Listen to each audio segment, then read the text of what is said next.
Welcome, everyone, to the Project Virtual Conference, Supercharge Your Project Sites. I'd like to introduce to you your speaker for this conference, Lou Bakke. Lou is a senior manager at Quantum PM LLC, a company that focuses on the organizational improvements through effective project and portfolio management. His career includes over 20 years in a variety of business, technology, and consulting management roles. So, without further ado, let's get this party started. Take it away, Lou. Thank you very much. Welcome, everybody, and thank you for watching today's session. My name is Lou Bakke. I'll be your guide over the next hour to show you how to take advantage of the collaboration and document management capabilities of SharePoint and Office 365 for your project sites.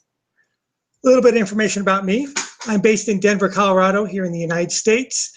I have a consulting IT and finance background. I have 10 plus years of working with the Microsoft Project Portfolio Management Suite.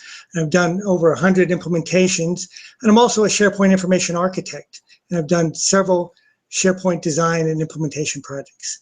I work for Quantum PM, who is a project portfolio manager and application development gold partner, and been working for them for over 10 years also. Today's topics, we're going to talk about project sites, a little overview of what they are and how they get set up, and we'll actually walk through a project site template and see what the information that you can get out of the box with Project Online or Project Server in our project site. Then we'll dive into the area of content types and manage metadata and talk about how those get set up and what the advantage of using those when you design and use your project sites. Then we'll talk about customizing the project site template that comes with Project Online and Project Server.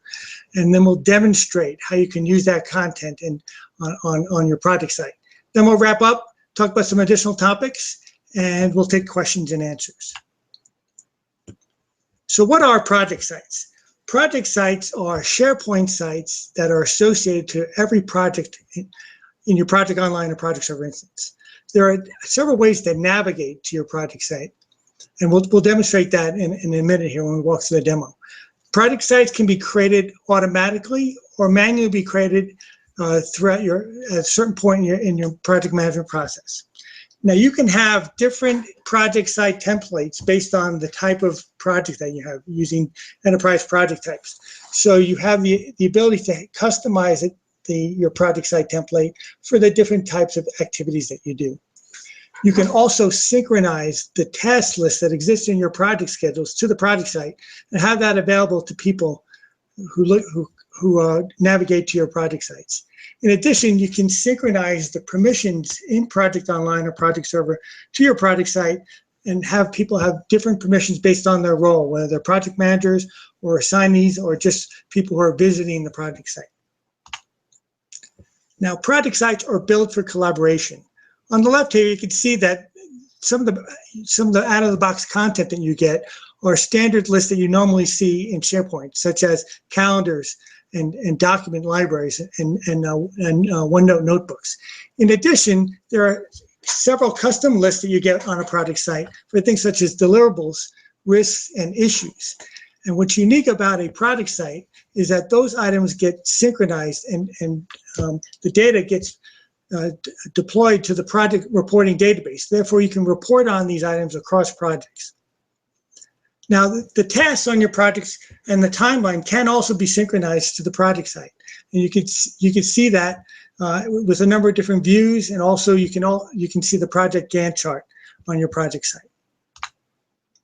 So let's take a walk through what the out-of-the-box template looks like in Project Online. Now I'm here on my Project Online homepage, and I will navigate to the Project Center by selecting Projects here. And in this view, you can see in the information column, I have a number of projects that have icons showing here, and these are showing that I have content on these sites. Now, there's a couple ways to navigate to the project site from the Project Center. The first way, if you see these ellipses here, is I can select this and then drill down to the second set of ellipses, and then if I scroll down here, you can see that I can go to the project site. The other way that I could navigate to the site is by drilling into the project itself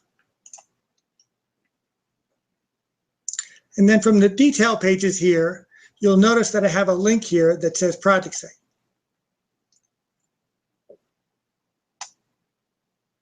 So what we are seeing here is the out-of-the-box project site template with some data in it.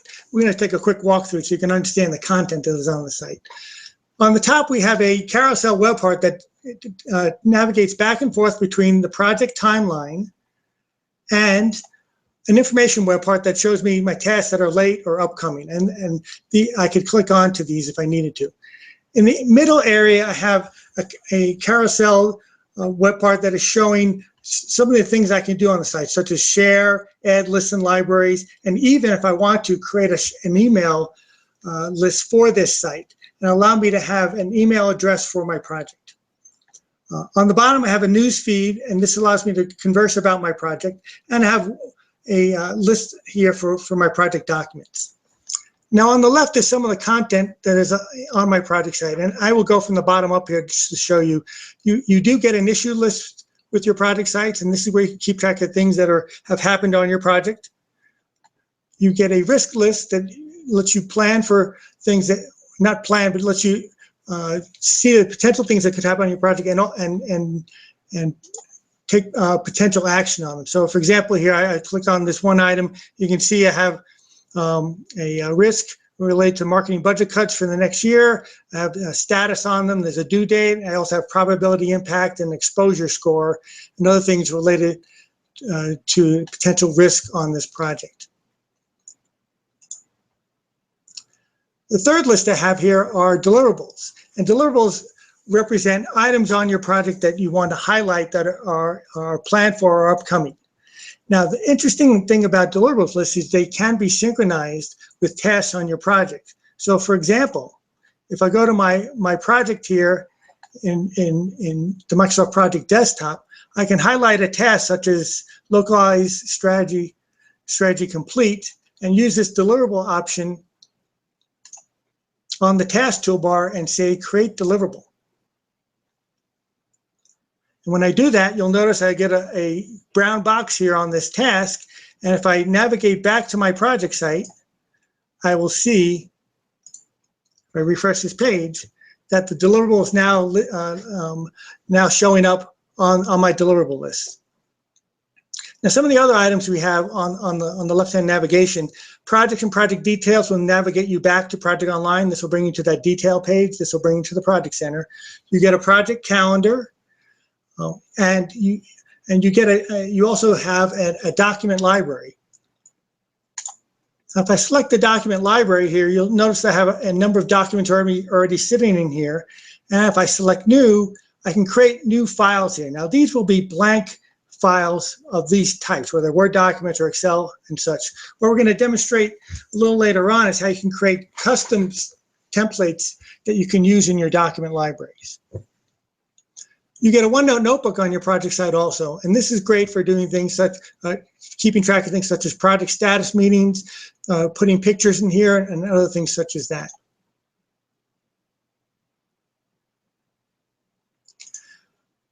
Now, the last list you see on here is a task list, and this task list represents the tasks that are actually on your project schedule.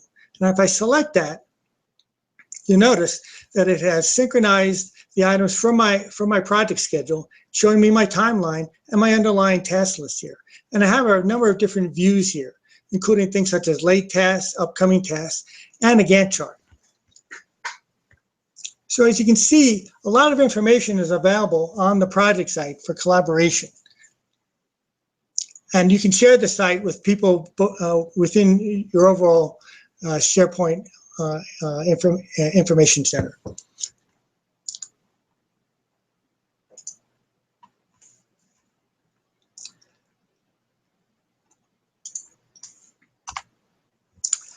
Now, by collecting that information on your project sites, you're collecting valuable knowledge about what is going on in your projects. Now, where can you find evidence of knowledge and experience in your organization? Every day, people are creating a lot of unstructured content with valuable knowledge in things such as business documents and emails, in Skype for business chats, on wiki pages, and even in OneNote notebook entries. For your organization, how well is that information shared and used? Is it accessible to those who can use it? Is it easy to find? If you do a search off your search bar, does it return the latest and the highest rated content? Or do you see obsolete and redundant information, or is that removed automatically? Information that is not searchable is information that is lost. So when you're thinking about SharePoint, you really want to think about designing an overall SharePoint architecture that takes advantage of the information that you store and use on the site. Now, a little bit about the SharePoint hierarchy here. Project Web App is provisioned as what's called a site collection in your overall SharePoint hierarchy. And a site collection has common capabilities that are available throughout the entire hierarchy. Things such as a term store, which is used to store tags and terms that you can put on documents and lists. Content types, which represent the different types of things that you create. And then search throughout the entire hierarchy. Now you can customize those items in specific site collection sites and libraries, but by design from the top down, you can take advantage of these capabilities and reuse a lot of these items in not only your project online sites, but in other site collections, such as a project archive or on your intranet site. So it's very important that you design these capabilities with the idea that they're used throughout your entire site collection. Now, we also need to adapt to the new way of working and what Microsoft is currently rolling out in Office 365. Things such as Office Delve and Office Graph, which shows you unstructured content based on who you're connected to, the latest activity that's going on, and what information you have access to. Now, currently, Office Delve is available for looking at things like Office 365 documents like Word, PowerPoint, and Excel, PDFs, OneNote notebooks, and they're currently rolling out capabilities such as being able to look at what you have as favorites, who you've praised, and also new personal blog capabilities. Microsoft is also rolling out Office 365 groups, which are private or open team collaboration sites. And an Office 365 group has a discussion board, calendar, a document library called Files, a OneNote notebook, and the ability to have Skype collaboration and meetings. So you can see that Microsoft is making it easier for people to collaborate and share information. But organizations need an information architecture in order to effectively find the information once it's created. And I define an information architecture as the art and science of organizing and labeling content in order to find and use inherent knowledge in an efficient and cost-effective manner. If you create it and nobody can find it, then it's not very valuable information to your organization. Now, the SharePoint components that support good information architecture are items such as content types, managed metadata, site columns, and workflows for things such as approvals. And the organizational practices that lead to good information architecture are doing things such as using content types in your document libraries and lists. And we'll talk about content types here in a second, about what they are and how you use them. Tagging your content with managed metadata, meaning putting certain attributes on it so it can easily be searched and found. When you have a document library, grouping, displaying, and filtering information by those columns, eliminating and reducing the use of folders, so you don't have to wade through lists and lists of folders. You basically have one hierarchy of documents and use the managed metadata to navigate through it. And then also review and approval of important content using workflows is another great capability to make sure you have approved documents that are available and are available for searching. Now, what is a content type? The official definition is it's a reusable group of settings for a category of content. Not very specific, but if you look at the various components of it, it can include a template, a document template or a file template, a document information panel to display the information, metadata that can be displayed in columns, workflows, as we mentioned, information management policies about how you want this content to be, the life cycle of the content throughout as you create it and use it, and then custom forms. So here's an example of a content type. Let's say you have a project charter on your projects. The various content type components would be a template, could be, for example, a Word document, project.chart.docx, the metadata associated to that content, such as what the content type is, that's a project charter, the department it's associated to, in this case, sales and marketing, the application system it's associated to, dynamic CRM in this case, and its implementation platform. Those are all the various metadata elements about this document or the information contained in it. You could also have an information policy around it, such as retain the document for 3 years after project closeout. And you can have various workflows, such as a project board review and approval, sponsor review and approval, project closeout, and other workflows such as that. Now, where do content types exist? They basically can exist anywhere in the hierarchy. You have what are called enterprise content types that exist at the top level in the term store and what is called the content publishing hub. Or they can exist at various site collections, such as your project online site collection or other site collections such as your project archive and intranet and such. And they can actually exist in OneDrive for Business. OneDrive for Business can actually use your enterprise content types and exploit those. Now, content types are hierarchical, meaning that you can create a parent content type, and then you can have child content types that inherit the settings from a parent. So for example, on the right here, I have a project management document template that has various attributes associated to it. Then I can create a child content type for a specific type of project management document, scope management plan, and that it can inherit things such as the managed metadata fields, the workflows, and things such as that. And the nice thing is that if you make changes to the parent, those changes will push down to all of the children, so you don't have to go and update all the children, all the child content types. You can just make those changes at the parent, and they will push down. Now, content types can belong to categories, and we'll show that. However, categories do not affect the parent and child relationships. Now, content types can be published throughout the entire SharePoint hierarchy. And there is a special site called the Content Publishing Hub, and if you create content types there, they can be used throughout the entire hierarchy, and they will push down. And the nice thing about this is you can put the same kind of content in different locations. You can put different kind of contents in the same location, and you can categorize for end users. They can use standardized behavior, and if you use numeric values, you can actually roll up data based on content types.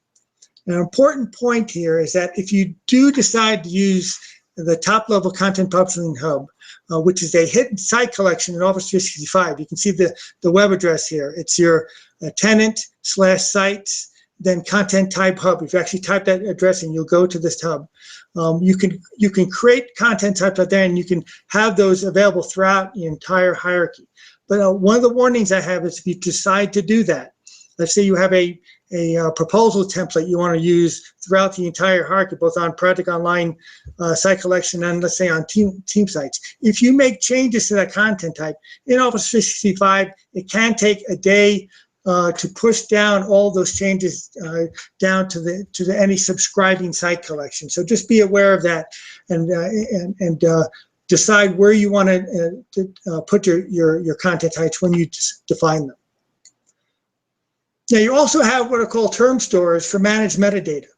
And this provides a way of tagging your documents with various attributes.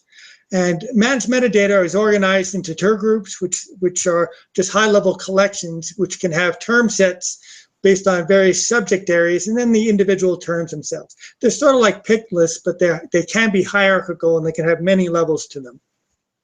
Now, term groups can be stored in what's called the global term store, or they can be stored in a specific site collection that are non-PWA. And we'll see in the demo here that the PWA site collections actually only have global, or actually only put their terms in the global term store itself. Now, what's the benefits of managed metadata? And they're just tagging documents and categorizing them. They can be used in document libraries to group, filter, and display the content. So like I mentioned earlier, instead of having folder upon folder, you can actually use these terms and have different views based on your managed metadata terms. You can also index information based on this. The terms that you create are actually associated to what are called crawled properties in SharePoint. in SharePoint Search, and they are automatically available to you. So if you know a term, you can just search on the term, and it will be raised in your search results. It could also be associated to what's called a managed property in SharePoint Search, and can be used as refiners, meaning when I do a search, I can have a refiner on my left-hand bar that says I now want to drill down and refine my results based on this term. Now, management metadata lets you have consistency of terms. You can create the metadata at the top level, and it's available through all the site collections, and all those terms will be pushed down, and they're available for use in any document library or list. And also, you have the ability to distribute the management of terms to subject matter experts. Therefore, you don't have to have one central person manage all the terms. You can distribute the management of the terms to people who know what those terms should be. Now, here's an example of content types with using this hierarchy of term. So the top level is what is called the top level content type. And you either have the item or the document.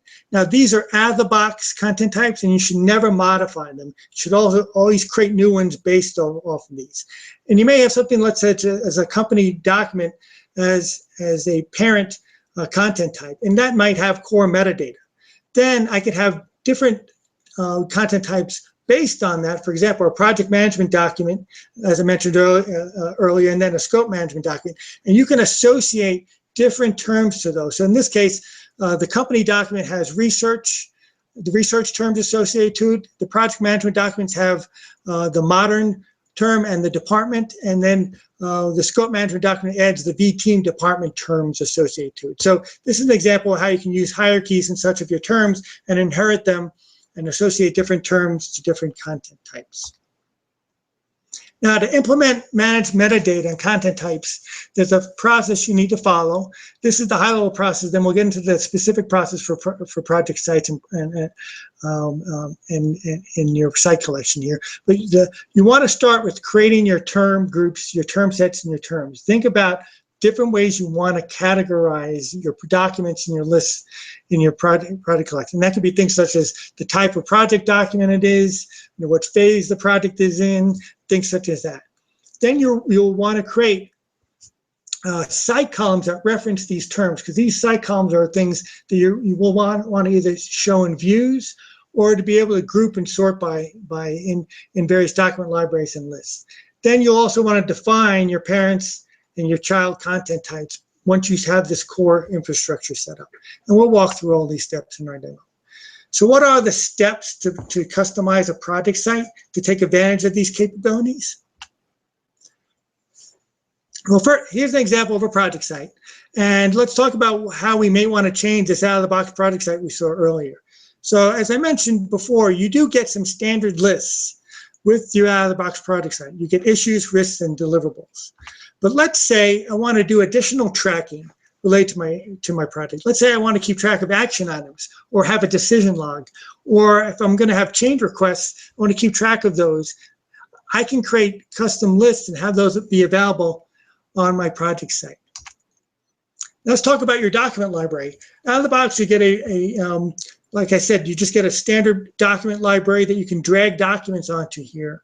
But let's say you want to take advantage of the metadata terms you have in your site.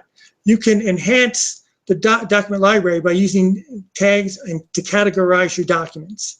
And you can also then use these terms for grouping and filtering. So you can eliminate the use of folders and just use the capability of that. And then you could also use those for navigation once you look at a group of documents. Now, let's take a look at the overall process for setting up your customized project site. So we'll walk through this at a high level, and then we'll go through the details.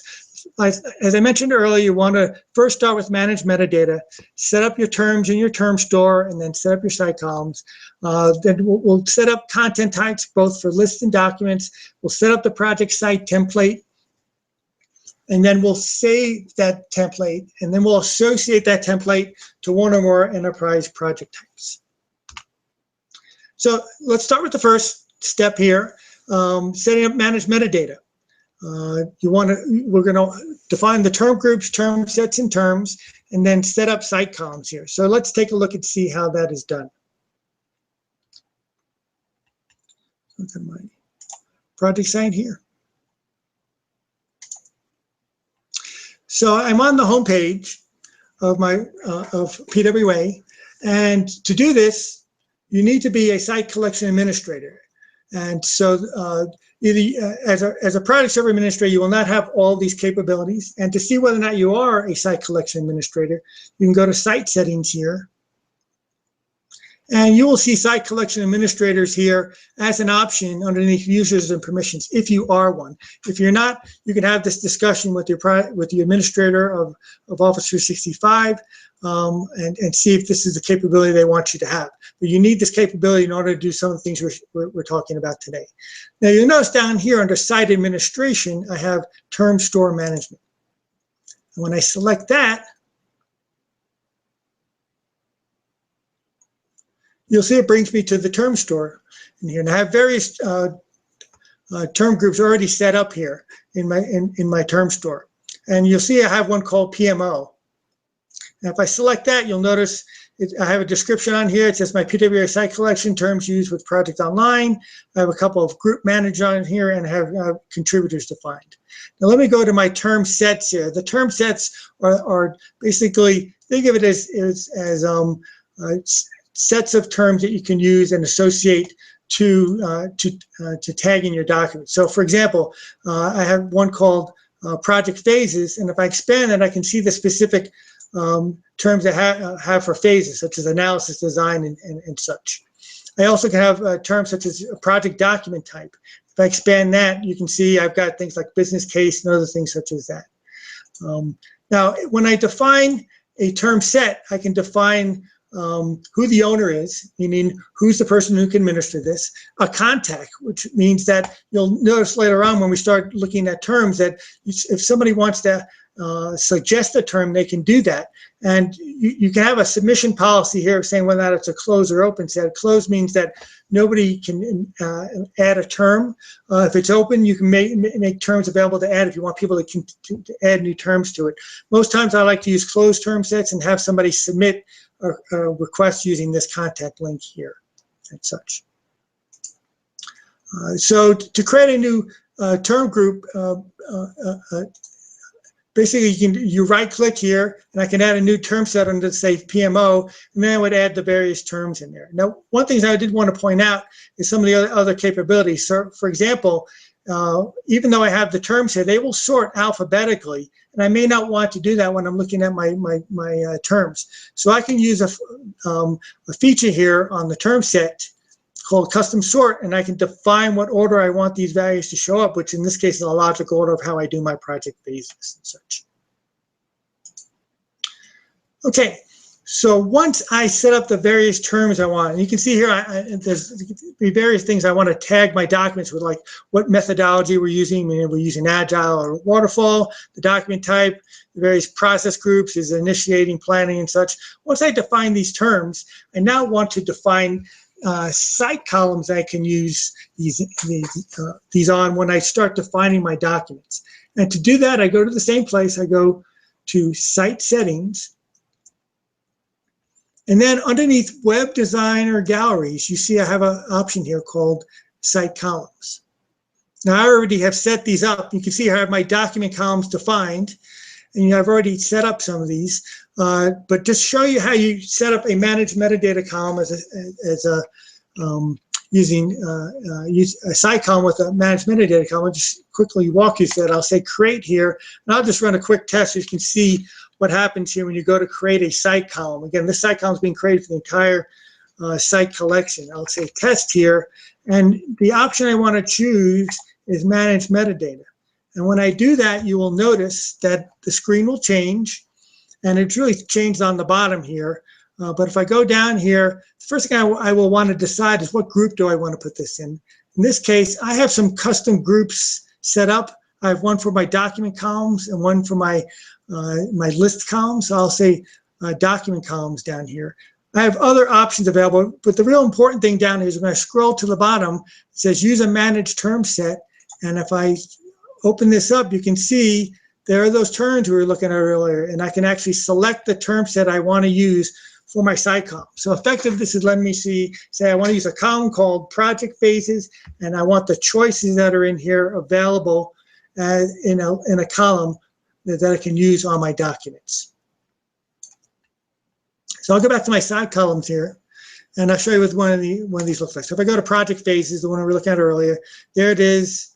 And then down here, if I scroll down and automatically punch down there, you'd see I've selected project phases as my side column. So again, this is getting the foundation set up. You want to think about how you want to categorize your documents, or you can use this in lists also, and take advantage of that when you start creating your various content types. So what's the next step? So after we set up or manage metadata, we're going to want to create our content types. In this case, we're going to want to create both list content types for things such as an action list I mentioned, and then we're going to want to define the document content types for various templates that I have. And on those content types, we'll associate things such as site columns, and we could do workflows or information management policies and things like that. So let's take a look and see how we define first a list content type and then a document content type. So I'll go back to my site here. We'll go to the same place. I'll go to Site Settings. And here, I want to set up a site content type. Again, I'm doing this off the top level PWA site. And you'll notice here that I have document content types and list content types already set up. We can take a look at one of those. So let's take a look at action items as a list content type. And you'll notice here that I have various information available to me, and I have various columns set up in here. I have a title, a status, which is a choice field, who it's assigned to, a target date, and date completed. And some of these are defined as either, I added these columns either from existing site columns or from, I created a new site column at the time I created this content type. So let me go back and show you how I would create this from scratch, just like I did earlier. So here, I want to create, let's say, a new list. And I'll just walk you through the steps here. I'm going to call this, I'll just call this my demo list. I'm not going to actually save it. Now, it says, what's the parent content type? When you're creating a list content type, you will want to start with a list content type as the parent, and then for the individual type we want to use that item that I mentioned earlier. So, for example, as I scroll down here, sorry, let me go back.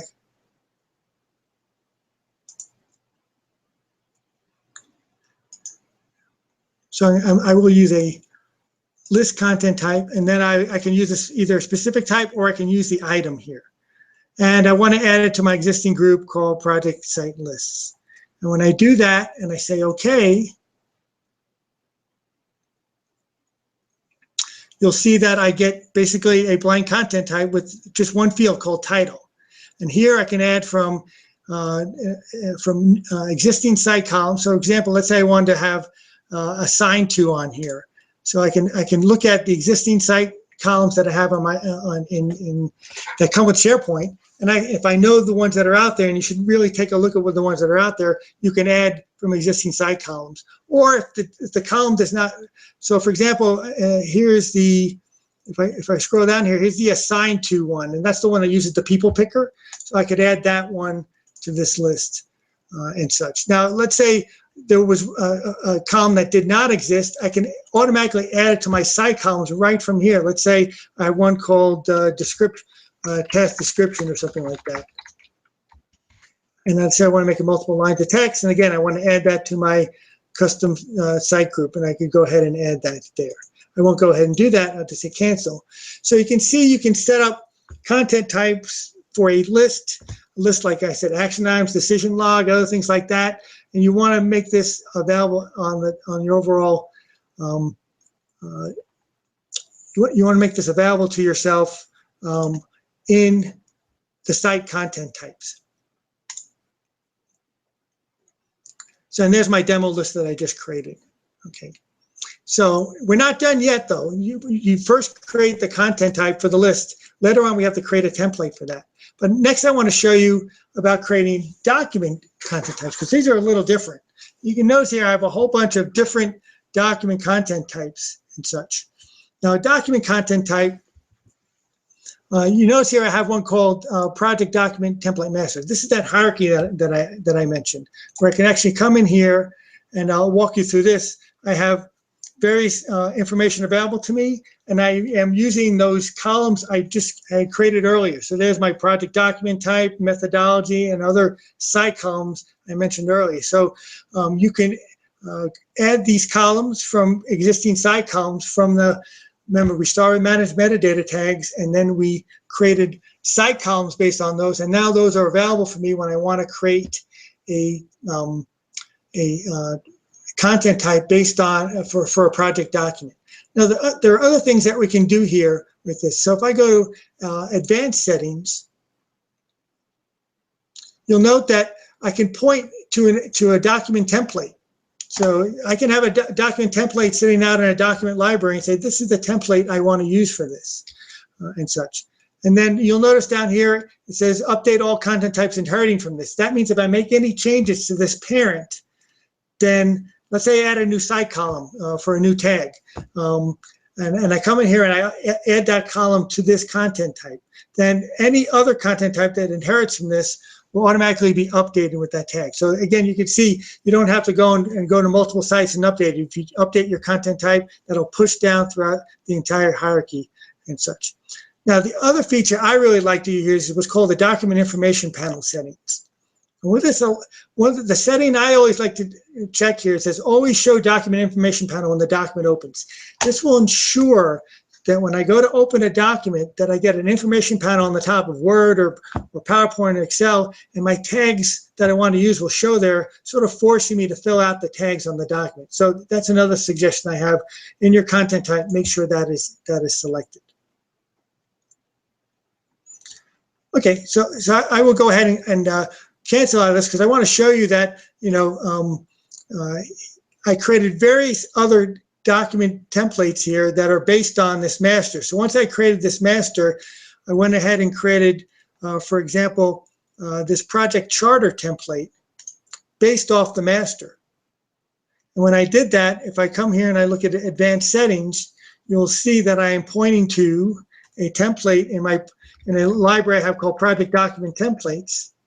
And I had uploaded a document called Project Charter Template. So that means when I go to create my document library, I will use this content type. And then when I'm on my project site, it'll automatically pull the latest template from this location. So if I happen to update this template later on from this document library, then everybody gets the latest template by using this content type. Very powerful stuff. And I can do other things on here, but the nice thing is that when I created this content type for Project Charter, I didn't have to add all the columns again. It automatically inherited those columns from the master. So that's why you want to plan your parent and child relationships. You can think about all the settings you want on your parent, and then you can create things like Project Charter, communications plan, everything else you saw I have in my list based off that one parent. And that way you don't have to redo the same process over and over again. Very powerful stuff. So once I do that, I will want to go out and let's look at my chart here again. So now I've gone ahead and defined my list content types and my document content types. So now I want to go ahead and create my project site template. And my project site template, you've seen one already out of the box, but now I want to sort of enhance that. So the first thing I need to do is create a list template based on the content type. So if I create an action items content type, now I want to create a list template for that. That includes a lot of capabilities like additional views and other things such as that. Then I will want to customize the site template, both by adding those new lists and then customizing some of the things in the out of the box, like the document library. Then I will save the site as a template. Now let's walk through that process here and see how that is done. Again, I'll go back to my my project site, and now I'll go to the home page first and show you that what I like to do is create. I'll go to what a site contents, and you'll see I have predefined templates here already. So if you see, I already have a template for action items, change requests, and decision log. And the way you create that is to go here and say add an app, and then I will want to create a custom list. In this case, I'll just call it test action items, and I'll say create. What this is allowing me to do is create a template that then can be used on other sites. So when I select that, I get basically a list at the top of my site collection for action items. Now I will want to add my content type to this list. So when I come to list here and I say list settings, the first thing you have to do to use that content type is go to advanced settings and say allow management of content types, and then select OK. You can take the defaults and select OK. This allows me to use that content type I created on this list. And you can see now I have different options down here. It says add from existing site content. And when I do that, this is why I use that custom named group. I go to project site lists, and there is that action items list. So if I go ahead and add that as the content type I want to use, then it shows up down here. Now I probably want that to be my default, and I don't want to use this out of the box one. So I'll just select the out of the box one and say delete this content type. And now the only content type I have on this list is my action items. And you'll notice down here I have all the columns that come with that. But I only have a standard view. And so what I can do, first let me take a look at that standard view, because I want to make sure I have all the columns that I want. So I'll go to the all items view here. And you see it only has one item. So I want to check things such as action status, action resolution, and other things such as that. And I'll put them in their specific order here and say OK. And then I can also do things, once I have that created, I can go and create different views off of that list and do everything you normally do when you customize a SharePoint list. So I can create a view off of this, base it off the all items list, and do various customization of that. I won't go ahead and do that. But the whole idea here is that you want to customize the list template before you go ahead and put it on your project site template. Okay, so once I do that, then the next thing I want to do is now create, and I'll do that for all my lists and such. And once I do that, I will now want to create a list template from the content I just created. So the way I would do that, I would come back here to site contents, take my test action items here, go to my list settings, and you'll notice here it says save list as template. This allows me to save the list as a template so it can be used on other sites and such. And you give it a give it a name, test list template, and give it a template name. I'm not going to save this here, but once I do that and say OK, then it basically will show up on. I go to site settings here, and I go to web design galleries. Then the list template shows up here in my list template gallery, and therefore it's available for me to add to any project site template that I want to. So I know it's a little confusing, but basically you want to create a list template so you can use it not only on your project site template, but if you had existing project sites, you could now add these custom lists to those sites because it's saved as a template. Okay, so the next step I want to do is now customize my project site template. So I'll go back to my home page here. And normally to do this, I will go into my project center and create a blank create a project. Normally I'll create it from the out-of-the-box enterprise templates here. So I'll go to projects here and say new enterprise projects. And assuming that's using the out-of-the-box template, I will go ahead and create a project with that site template. Now I've already created one here. If I scroll down, you notice I have here one called a project site template project. And if I select that and I go to the project site,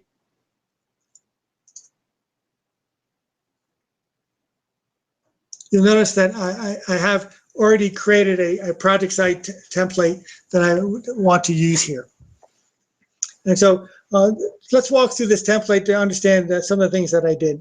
So on here, you can see that I've added those items here, the action items, issues, and decision log. And I've also customized the left-hand navigation bar here and done things such as that. So if I wanted to add one of those lists, as I mentioned here, if I come here and say add an app, and now I'll go and look for a decision. So I know I created a decision log. There's that template that's in my site templates there. That's how I would add this custom list to my site template. Okay.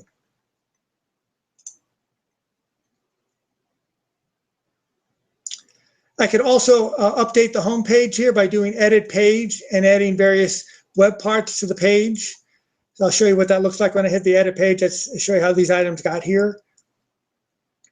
So I can do add a web part. Let's say I want to add a new web part here. If I did that, and you can see here under apps, there is my decision log, my change request, and the action items site templates, in addition to the other standard ones that come with Project Server. So you would just add those web parts down here, customize them, and do things such as that. You can also modify, move things around and such, and eliminate other items. Now, let's talk about the document library, because this is where we want to customize the out-of-the-box document library and add our content types. So I'll go to the document library.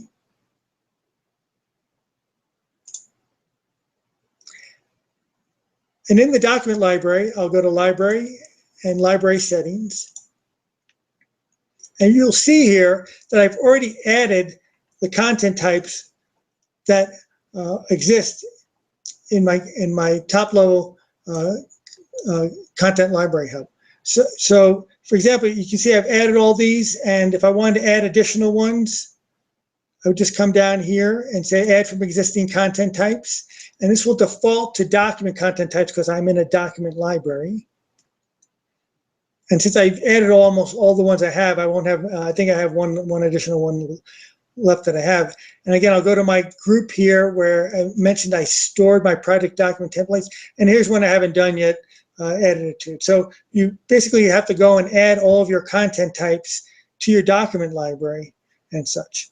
In addition, just like we did custom views before, I also have the ability to customize my views for my document library. In this case, I have one that's grouping by project phase, and another one that's showing other items like that. And I'll show you when we look at the demo here how that looks. But basically, you're taking the out-of-the-box document library, going to advanced settings, selecting add management of content types, and then going and adding all those content types you've created in your content library. Lastly, after I have this looking exactly how I want it to, and I have all of the templates and things that I want on here, the last step is to go to Site Settings on my project site template and say Save Site as Template. And when I do that, it will save my project site. It'll prompt me for a name and such for it, and a template name. I don't have to include content. I don't have any content on here at all. But if you did happen to have a document or something you want to use, you can say include content. But the content types are not actually don't have any content. They're pointing at templates. But I would go ahead and save this as a template. And when I do that, it will save it under this name in what's called my solution library. And just to show you where that is, if I go back to my PWA home here, and I go to Site Settings, and I go to Solutions, you'll notice I have a number of different custom site templates set up. So this is where you can create different templates based on different project types that you have and make them available for use on your enterprise project types. And that's really the last step that we want to see here. Go back and go back to our slides.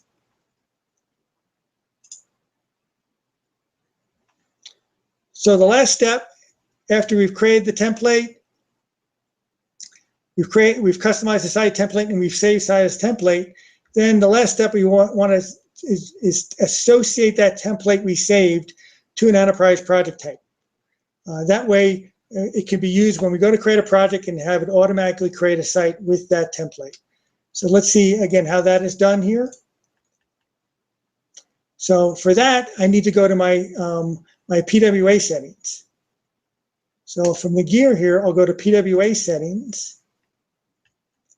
I'll go to enterprise project types. And let's say I want to change my marketing campaign here to use a different template. One of the ones I just showed you that you can create. So in my enterprise project type, you scroll all the way to the bottom. Remember those solutions I showed you earlier? And here they are. So here's all those different ones we can use. I could do something such as my project site Supercharge and associate that project site template to my enterprise project type. Now when I create one of these enterprise project types for the marketing campaign, it will now use that site template.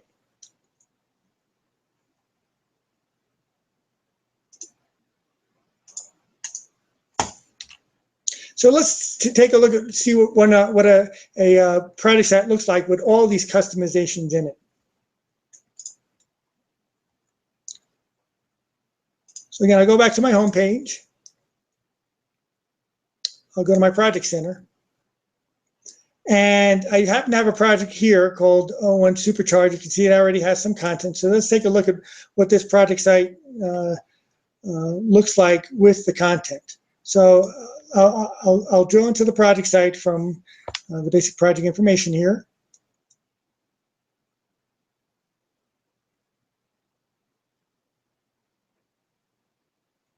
And now we can see, in addition to the timeline and such, I now have all the content filled out here. I have an action items list.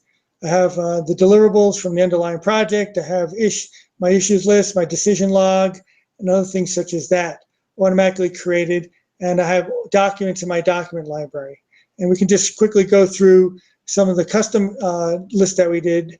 For example, action items. There's some example of action items I have here. I've got my decision log.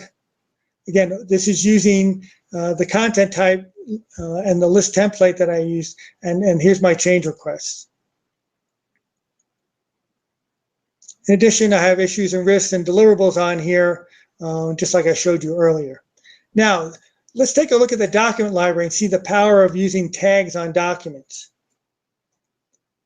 So here, I've created documents in my document library, and what I'd like to show you is that since I associated those content types in that document library on my site template, if I do new here, this is where I can go and create any of those different content types, and it will point to the template document I have stored out in the library out here that has the latest version of this template. Now, if I go ahead and let's say open up Project Charter, so I'll show you where the tags get used here. So it's going to open up the document here, and if I say Edit Document in Word, you'll notice that the information panel will show up automatically on the top.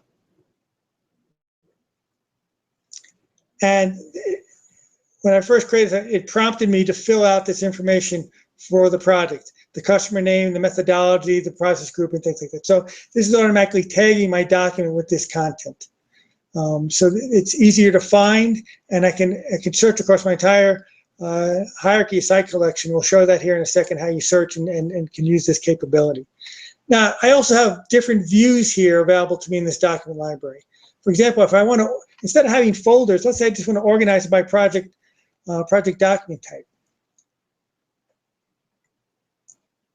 If I do that, you'll see the view gets redrawn, and automatically it's grouping things by the document type I have. Let's say instead I want to look at it by project phase. Here's another term that I have in my, and I can now organize it by phase and such. In addition, if I go back to all documents here, I can use terms for both navigation and filtering. So here on the left, I'm using the project phases as a filtering mechanism. So here's my whole list of documents. I just want to see things in the analysis phase. I can just select the term there and it'll pre-filter my list. Alternatively, down here, I can use a key filter. So for example, if I want to just look by certain document types, I select that. I can say, oh, just show me my deliverable sign-off documents. And I can do multi-select here. And also, let me see, for example, since there's a sign-off, let me look at my scope document here. Oops. Or statement of work, and then I can see the various documents that meet that criteria when I hit the apply button here. So that's how you can use manage metadata to tag your documents, then use it. Other thing I want to show you here is this all items datasheet view, that I can also edit these values of my metadata in this datasheet view using things like fill down and things such as that. So where does all this pay off? It really pays off in search. Let's say now I've got all this knowledge throughout my whole organization, and now I want to search for my documents. And as an example, let's say I want to find the project scope statement that I've done for any project I've done for XYZ Corporation. So the company name is XYZ, and I want to look for scope documents. You'll notice here that because those are managed metadata terms, I can just do XYZ, which is the name of the company, and scope. And if I do the search on this, that project scope statement will automatically float to the top of my list along with other things related to that project. And that's because the terms are automatically added to the search index, and it makes searching so much more useful in SharePoint when you're using managed metadata terms. Okay. Now you can also report on the data in your project instance. And so let's take a look at how you can do reporting. Now, there are several sessions in the Project Virtual Conference on reporting, and they talk about hooking up OData. The unique thing about when you create a custom list, such as a decision log, is that the data does not go into the project server reporting database. So you have to use a different OData string for this. So for example, you notice I use tenant, name of my site, my project site, and I can only do this for a single project. This data here, VTI bin, lease data server, and then the name of the list. And just to quickly show you what that would look like in a report that you create with OData, here's one that I created off that site I showed you earlier. And I have my action items showing up, my decision log, my change requests, and they all are based on that OData string that I just mentioned here with the name of the list, with list data service, and then the name of the list. We have about 2 more minutes there, Lou. Okay, so let's go ahead and take some questions. I don't see any questions at this time. Okay, so let me let you know. Okay, very good. So let me go ahead and just wrap this up. By the way, more information about doing reporting on these custom lists is in this forum article here, or if you just go to the Project Server forums and search for project site custom list data reporting with OData connections, you'll find this article and such. And like I mentioned, you can get list data showing with those custom lists. Also, in the presentation, there are resources that are available.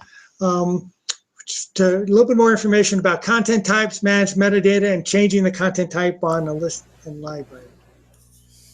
So if there are no questions, you can, if you do have questions otherwise, or if you've watched the service online, please contact me. There's my email, and there's my my Twitter handle. And just go ahead and I'll be more than happy to answer any questions you have about this subject. Well, I appreciate that, Lou. It was a lot of very informative, powerful stuff. That metadata terms I see is going to be very useful for me. Excellent. Well, thank you very much. Thank you. Bye-bye. Bye.